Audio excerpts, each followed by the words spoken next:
Hello everyone, আসসালামু আলাইকুম। Happy's ডায়েরিতে সবাইকে স্বাগতম। আজ আমি আপনাদের তৈরি করে দেখাবো লিচুর জুস।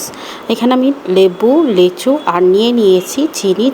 আর লিচুটাকে আমি বিচিগুলো ফেলে, খোসা ফেলে দেন শুধু লিচুর মাংসগুলো যেগুলো রয়েছে সেগুলো নিয়েছি। আর 2 টেবিল চামচ দিয়ে দিলাম চিনি।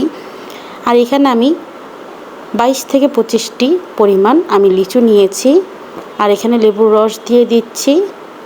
আমি এখানে লেবু একটা নিয়েছি মাঝারি সাইজে, তা দিয়ে দিচ্ছি। এটা দেওয়ার অবশ্যই চেষ্টা করবেন, তাহলে দেখবেন খেতে বেশি ভালো লাগবে। আর লেবুর রস দেওয়ার পর আমি সামান্য পরিমাণ পানি দিয়ে দিয়েছি, দিয়ে আমি ব্লেন্ডারে ব্লেন্ড করে নিব। আমি 250 মিলিলিটার পানি ব্যবহার করেছি। এরপর আমি ব্লেন্ডারে ব্লেন্ড করে নিব যতক্ষণ পর্যন্ত না এটা ম্যাশ হয়ে যায়। দেন আমি গ্লাসে সার্ভ করব।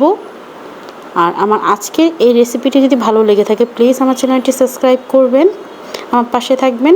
জুসটা অবশ্যই ঠান্ডা পানি কিংবা বরফ কুচি দিয়ে পরিবেশন করবেন। আমার আজকের রেসিপি যদি ভালো লেগে থাকে প্লিজ আমার চ্যানেলটি সাবস্ক্রাইব করবেন, আমার পাশে থাকবে। কমেন্ট বক্সে জানাতে ভুলবেন না আমার আজকের রেসিপিটা আপনাদের কাছে কেমন লেগেছে। আর সাবস্ক্রাইব, লাইক এবং কমেন্ট করতে ভুলবেন না। নিত্য নতুন রেসিপি পেতে চাইলে অবশ্যই আমার চ্যানেলটি সাবস্ক্রাইব করে রাখবেন।